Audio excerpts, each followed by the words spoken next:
Good morning and good afternoon. Welcome to the Weekend Wellness Hour show. Very excited to have on here a new guest and a recent new friend, Tony Winyard, who is a podcast host for the Habits and Health podcast, who interviewed me just not too long ago. And now I wanted to bring him on to share his knowledge and expertise with you all. And we're going to be talking about habits and tiny habits that can help you change your life and your health. So thank you so much, Tony, for joining us today. Well, thank you for inviting me, Amy. It's a pleasure to be here. Yeah, and it's great because I actually haven't met a tiny habits coach. I've heard that there's many different types of coaches out there in the world. And so I was really curious when you started telling me about your background, just kind of what is involved in it and how you even got to this stage. So can you share with us? So, Tiny Habits. There's a book called Tiny Habits, Mm-hmm. and it seems that most people have heard of the book Atomic Habits, but maybe Mm-hmm. not so many people have heard of Tiny Habits, Yes. and they're closely linked. The author of Atomic Habits is James Clear, and he actually studied under BJ Fogg, the author of Tiny Habits, because BJ Fogg is a behavioral scientist at Stanford University and has Mhm. been doing this for 20 plus years. And James Clear was a journalist, but he studied, as I said, under BJ Fogg. And so a lot of the ideas in Atomic Habits you could say, come originally from BJ Fogg. Mhm. Oh, that's interesting. Wow. And so, how did you stumble into this work? Because you had a career as like the top DJ in the UK before this. So, how did you even make that shift? Well, I wouldn't say the top DJ in the UK, but Okay, close. I was blessed to.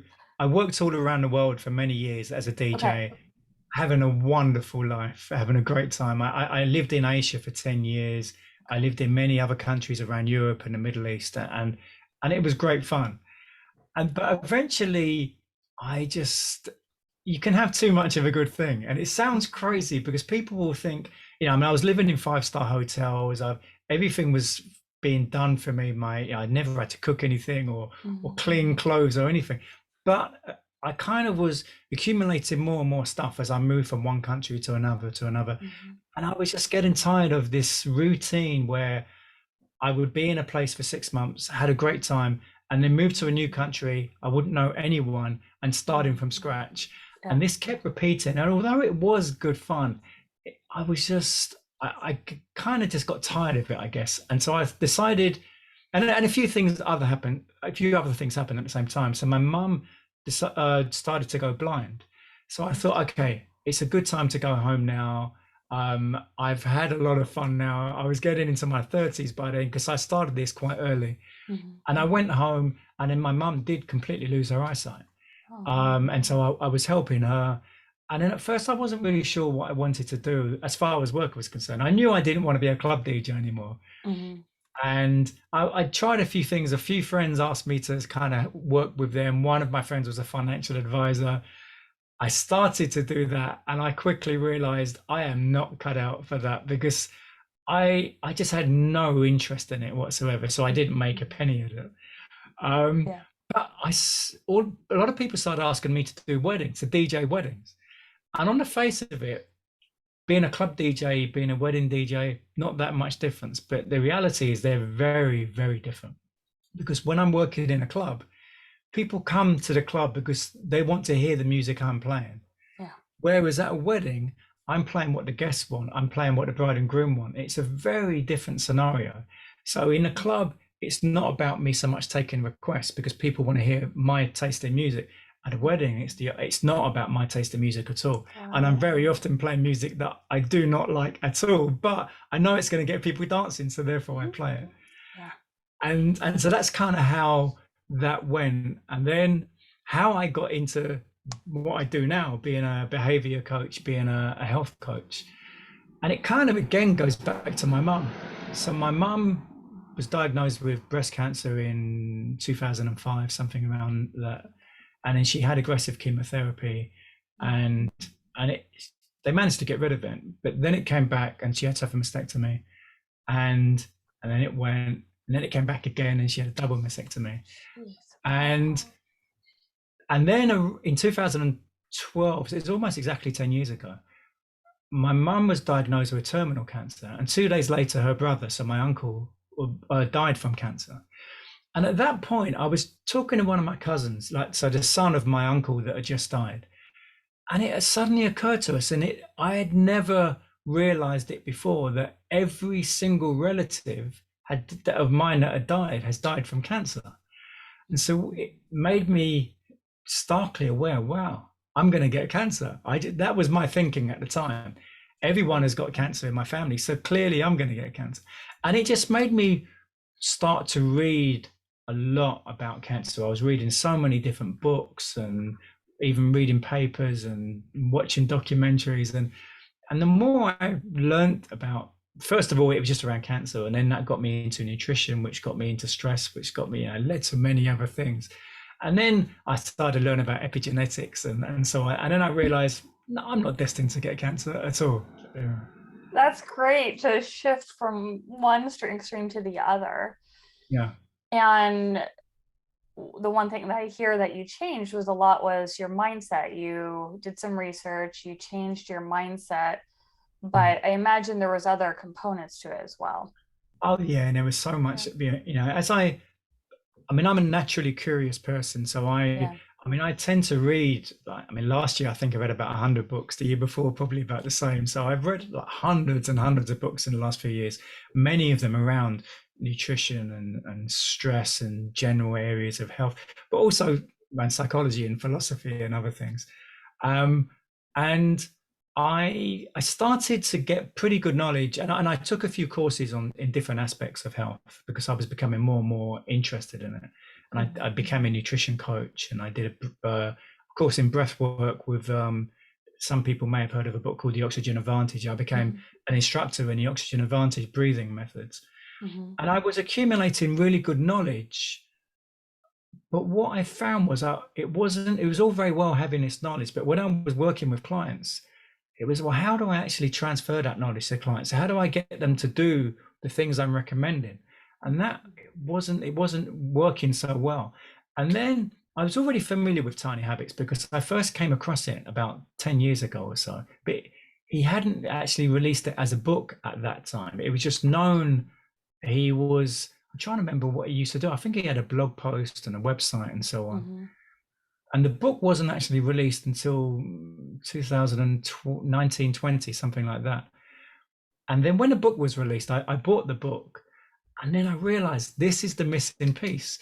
If I can learn how to help people create habits around improving their sleep, improving their nutrition, improving how they breathe and so on, then they can actually, adapt it into their life and make it useful. And so that proved to be the missing piece for me, by learning what is it about habits? How can you create a new habit? How can you stop an unwanted habit, and so on?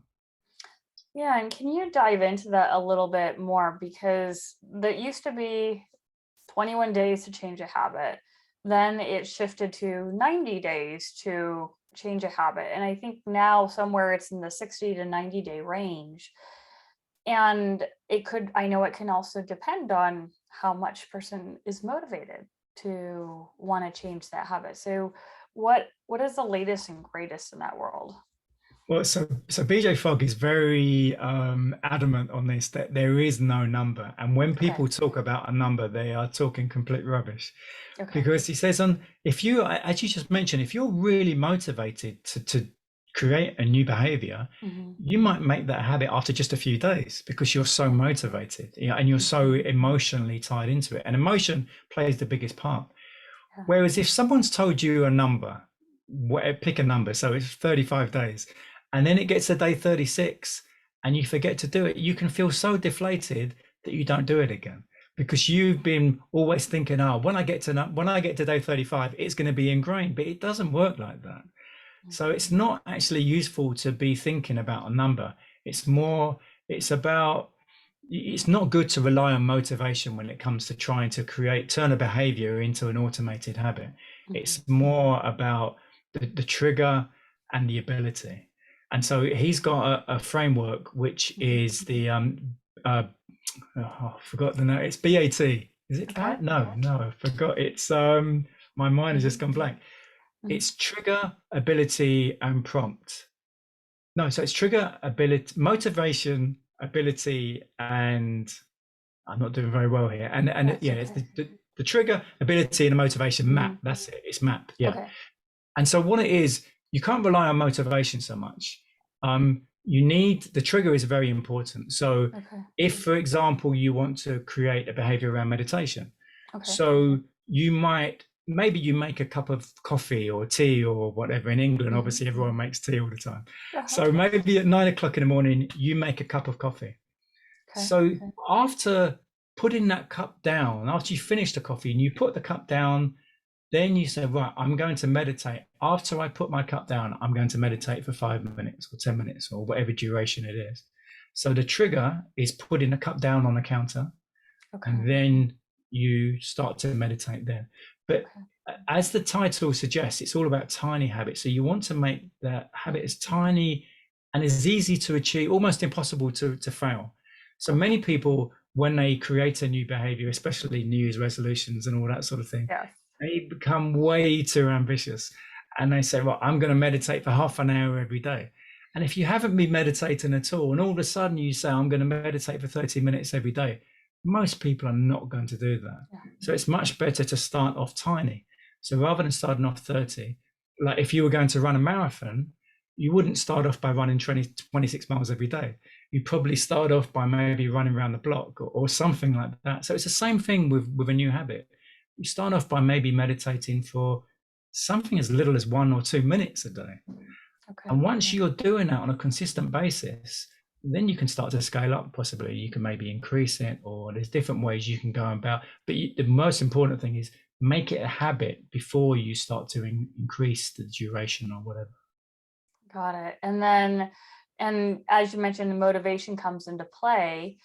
And when you're doing this, do you see people kind of fall out of the habit quickly, or do you see the success rate that much higher by just slowly introducing it? So in that model, I talked about the MAP, so the motivation, the ability, and the prompt. So he uses a graph. So motivation is on the y-axis and ability is on the x-axis.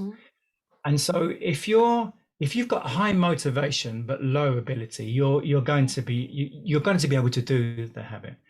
If you've got low motivation and low ability, there's probably no chance of doing that behavior. If you've got low motivation but high ability, you probably will do it. So there's a curve that goes from that top left corner to the bottom right corner. And if you can be above the curve, even with low motivation, if your ability is high enough, if you've got a good knowledge, good awareness, whatever it might be, you're probably going to be able to do that habit on a regular basis. If you're below that curve, it's going to be much harder. And it's not a good idea to rely too much on motivation, because motivation tends to wear off with most people.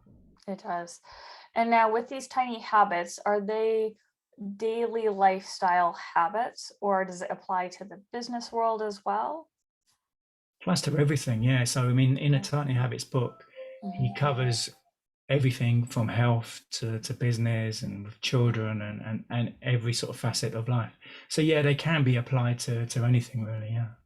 Okay. And then so in the health world, as a coach in your world, what are some of the tiny habits that you recommend for people?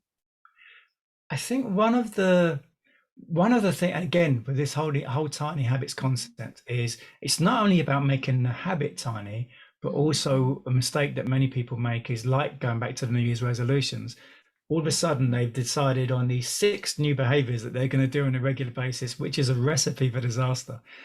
And so it's much better to start small, not just with the habit itself, but to only do 1, possibly 2. Never attempt to do 3 or 4 new behaviors at a time, because it's probably not going to work. So if you just do 1 or 2 things, and then once you've ingrained them as new behaviors that are automated and you're doing without even thinking about it, then maybe introduce new ones. So for me, well, one of the ones I often suggest to people, one of the ones that has the biggest effect and where most people are failing, or not failing, are having the most problems with, is sleep.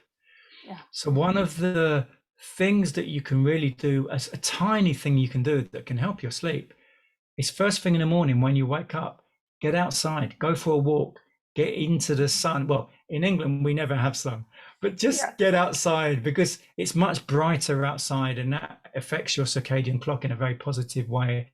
It's more, it will probably help you sleep better or at least give you better sleep quality. And it helps in a number of other ways with your health as well. So just a simple thing like every morning, making sure you get outside, even if it's only 10 minutes, even if it's raining, just Yeah. get outside for 10 minutes. Yeah. And I've also heard that alongside that is not to wear sunglasses because you want your eyeballs to be in Yeah, direct contact with the outside world, so you're not blocking some of the energy that's coming in, the light rays. exactly. Yeah, Okay. because that, yeah, as you say, those sunglasses, it's about the pineal gland. You need the sunlight, or not this. I keep saying sunlight. In England, we don't have sun, as I Yeah. mentioned, but it's Mhm. about that daylight. There's Mhm. so many more. It's so much brighter outside, obviously, than it is in any house. So yeah, if you're wearing sunglasses, you're gonna detract from the positive effect that you would get by not wearing Yeah. sunglasses. Along that sleep habit, do you recommend certain other habits in terms of length of sleep? Do you work to get people into a habit of sleeping 7 to 8 hours per night and even try to keep it consistent 7 days a week? Yeah, so and again, I try to meet people where they're at. So rather Hmm. than if someone's only sleeping 4 or 5 hours, Right. if I suddenly tell them, "Oh, you got to sleep 7 or 8 hours," Yeah. that's kind of unrealistic. Hmm. So again, we do small steps. So if I can get them, maybe at the moment they're not going to bed till 1 o'clock in the morning, for example, but they have to Hmm. get up by 6 or 7 o'clock. Yeah. Well, then I try to get them, and obviously if they're in agreement to this, well, maybe if you're going to bed at 1, how about tonight you go to bed at 10 to 1? So it's only 10 minutes difference. And then Okay. we just make these slow changes. And maybe you get up at 6 now. So how about you get up at 5 past, 10 past 6? And so it's almost unnoticeable, these small little changes. And Hmm. over a period of time, they'll find they are sleeping more. I mean, obviously that doesn't work with everyone because some Yeah. people have various other issues, but Hmm. that can be a good starting step for many people. Okay, that's great. So when you start working with someone and they're wanting to work with you as a habits coach, what is the approach? Does a person give you their daily schedule, or do you give them instructions on how to analyze their life to determine what their habits are? I talk to them and really and see Mhm. what is the thing that they want to change most, what is the most Okay. important thing to them, and then we just have some discussions, and then we, as I said, we kind of work on one or two things at a time. And many people, for example, many people want to lose weight. When Mhm. I'm typically working with people, I try to not so much talk them out of losing weight. I say, Mhm. look, let's work on improving your health, and then naturally you'll lose weight. But if you put so much focus on these numbers, the number of pounds you want to lose or whatever it is, that can become very difficult and actually put additional stress, which is the last thing we need is adding stress to you because because everyone has that plateau when it starts to fall initially, and then there's a plateau where it's not falling, and then they start thinking they're doing things wrong or whatever. So Mhm. rather than focusing on numbers and weighing themselves every day and so on, I try to get them just to improve sleep, to improve their nutrition, to improve how they're breathing and so on, Mhm. and the weight will naturally fall, but they'll feel better and they'll just be healthier. Yeah. That's great to hear because sometimes it's hard to change the habits that you have, but I know kind of reflecting on the inside and say, okay, what are my habits? What defines me? Because a lot of times I'll work with clients and they have no idea what their habits are. And I look at them differently than you, but just having people take some time to say, okay, is this a habit of my life? And working with someone like you can be helpful for them to determine what their habits are, I can imagine. Yeah, and and sort of when one of the things that kind of came to my mind when you were just saying that. So Mhm. one exercise I get people to do is write down all the things that you do on a daily basis without thinking. So you Mhm. make a cup of tea, maybe you Maybe you go for a walk every day. You might walk the dog. There's things in your life that you're doing on a daily basis. Write them down. What time do you do them? Because once you've got a list of the things that you do without thinking, then, I mean, many people are familiar with the phrase habit stacking that James Clear talks about in Atomic Habits. You can kind of add other habits onto those things you already do. So maybe, for example, you walk the dog every evening at 5 o'clock. So after you come back from walking the dog, maybe that can be the time you do 3 press ups, or maybe that's the time you read 5 minutes of your book, or what, so once you've made a list of all the things that you do without thinking, then if there are new behaviors that you want to integrate, it's probably best to add them, to kind of habit stack them onto the existing behaviors you already have. Yeah, that's actually a great idea, because I know I've heard of people, every time they use the restroom, they go and do some push-ups on the counter. Yeah. And that just becomes part of your routine, and you have a health benefit on top of that. Yeah. Yeah. And what are some of the more successful types of changes that you've seen in clients? And then what are some that where people struggle on? I assume weight loss is one, but I'm just curious, kind of what do people come to you for habit change? So I think one of the ones that comes to mind is cravings. A lot of people have cravings for sugar and chocolate and cakes and so on. And so one of the things that I try to get people to, because there was one client I can think of in particular who was really getting down on herself all the time, that she wasn't able to stop eating sugar and cakes and whatever it might be. And it was an identity issue. So once I talked to her, or helped her to see that she wasn't a failure about eating cakes and about eating chocolate all the time, that she could eat cake sometimes, and it didn't have to be that if she ate a cake that meant she was a failure, that she could have maybe a couple of cakes a week and that was fine, but she could still meet her goals. So it is about the identity, and it's also about celebration. So two of the biggest things that in the Tiny Habits book that he talked about is that we don't celebrate enough when we achieve our goals. And so if we do manage to meditate every day for a couple of weeks or 3 weeks, whatever it might be, we need to celebrate that. And I think typically people in the States are much better at celebrating than we are in the UK, because we're so kind of the stiff upper lip and so on. And especially guys in the UK, it's really hard getting English guys to celebrate anything. So two of the things that can have the biggest impact is trying to have the identity of, I am the type of person who meditates. I am the type of person who can resist chocolate or whatever it is. So that identity thing is really important, but it's also about celebrating. Yeah.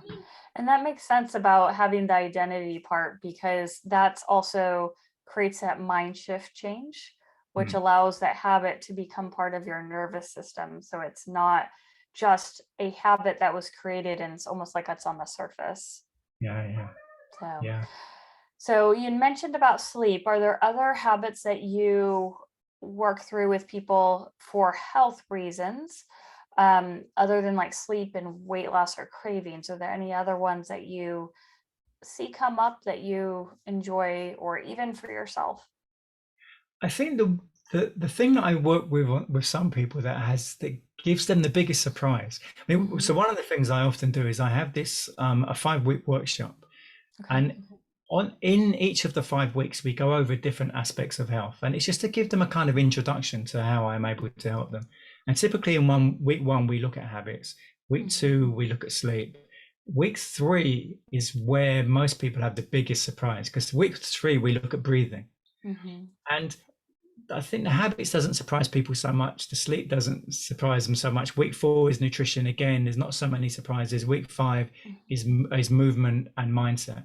But week 3 is where a lot of people get so many surprises, because they just, I don't know, there's so little knowledge about breathwork in the general kind of population. And so just by doing these simple little breathing exercises, it makes a big difference to a lot of people. And just by given some suggestions of some simple breathing exercises that they can do, it's surprising how so many clients have come back to me and said, I loved the workshop, but the breathing was, you know, the one that moved the needle the most, you know. Yeah, it's amazing. And one thing I like to tell people is, when you're a kid and a toddler and a baby, you walked a certain way.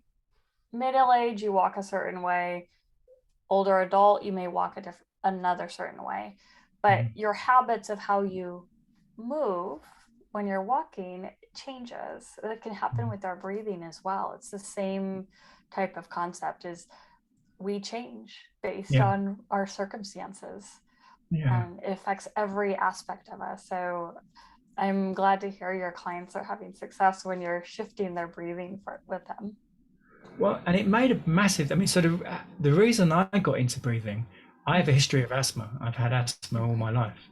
And every time I ever went to see a doctor, they just simply gave me medication for, you know, Ventolin inhalers and so on.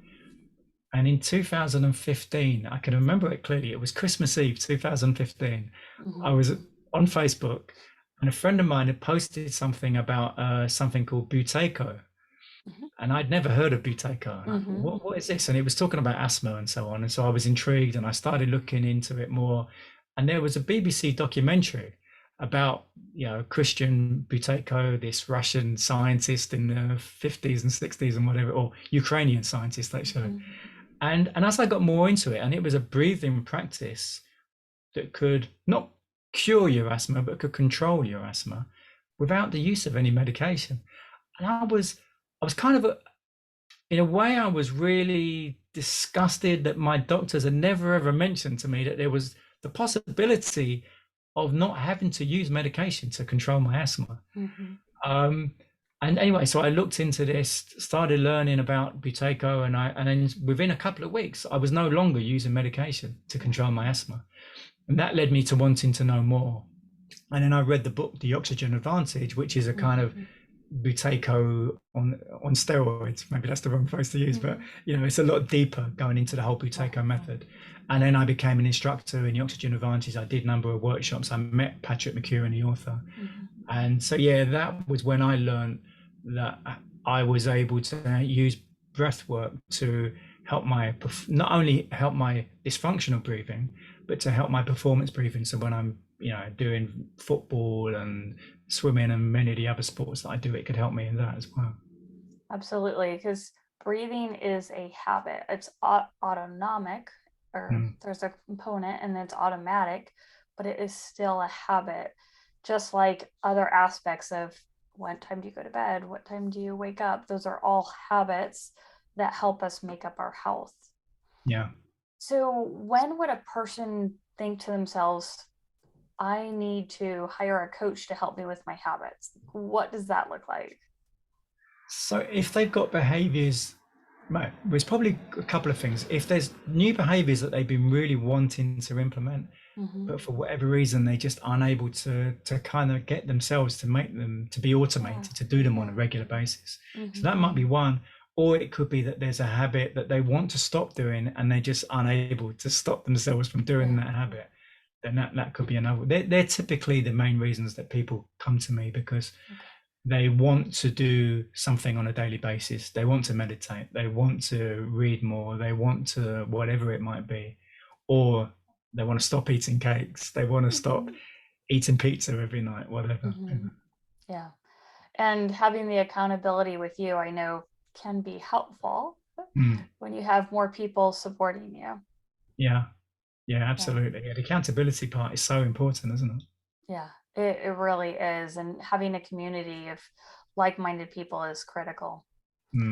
So, well, what else, is there anything else about habits that we haven't covered that you think is important for people to know or to consider when they're looking at their lives? It's important not to get too kind of stressed about it, to get too anxious that if you haven't been able to do it, because often when you create a new behavior and you've maybe, so there's a recipe that BJ Fogg talks about in the Tiny Habits book, and it is, after X, I will Y. So after I put the cup of coffee down on the counter, I will meditate for 5 minutes. But often once you've created that recipe, you've looked through all your, automated behaviors you do anyway. And then you've seen, okay, yeah, this is after I come home from walking a dog, I'm going to do 3 press-ups, or after I go to toilet, whatever that new behavior is. Often it will require a little bit of tweaking. It's not often that someone will create a new habit, they'll create a new recipe rather, and it works perfectly as soon as they start to try to implement it. It often does require tweaking, but many people start to kind of get really disappointed when it doesn't work. They think, I've looked upon all the behaviors that I do, and I've created what seems like the perfect recipe, and it's not working. But it often just requires a tiny little tweak. It's not off. It might just be doing something slightly different, or maybe shortening the duration or the number of repetitions, or whatever it is, and it will work. Or maybe you just need to do it at a different time of day, or and it's often very small things can make a big difference. And again, that's why the whole tiny habits thing comes in. Yeah, that's amazing. So now for your program, do you offer workshops with group sessions, or do people work with you one-on-one? How does that work? Yeah, it's both. I love both. I love working one-to-one with people, but I think I prefer doing the group workshops. And I prefer, my favorite option is the live workshops, but I do a lot of online workshops as well. But what I love about the workshops is the hive mentality of, someone will be talking about a breakthrough they've made, or they'll ask me a question that someone else on the call or in the room had that same issue, but maybe they're too shy to ask, or they hadn't even thought about that, they hadn't realized maybe that was an issue for them. And it was only when this other person verbalized it, they thought, oh yeah, I'm having that same issue. So that's what I love about the workshops, because I find sometimes people can get as much out of the other conversation going on in a room as what I'm actually kind of helping them with as well. So I love that whole mentality. And I also find so many times that, at the beginning of the workshop, it's always 8 people. I never have more than 8 people, because I want to be able to speak to everyone, and I don't want to have like a room of 30-40 people. And at the beginning of the 5 weeks, no one knows each other, and by week 2 they're all like talking like they've known each other for ages, and by the week 5 they're all really good friends. And this happens every time. I really love that buzz of people on that same journey, and they start to become really good friends. Yeah, that's amazing. That's the community aspect. It's wonderful. Yeah. Well, I really appreciate this. Where can people reach out to look up your programs? So my website is tonywinyard.com, and Winyard is spelled Winyard. As a kid, I always used to say, if I have a race, I win by a yard. So it's winyard.com. Tonywinyard.com. That's good. And then on there's a on the navigation bar, there's for workshops and my individual coaching, and my podcast is called my business is called Habits and Health, and my podcast is called Habits and Health, and I interview experts like yourself around different people who have expertise in maybe a certain aspects of health or behavior or both. Yeah, no, that's great. It's a great podcast, and I enjoyed the interview and really appreciate it. So thank you so much for joining us today. Really appreciate your time and sharing your knowledge. I really appreciate the invitation. So thank you, Amy. Thank you. You're welcome. And thank you all for joining us. Have a wonderful rest of your weekend. We will see you again next week. Take care now. Bye.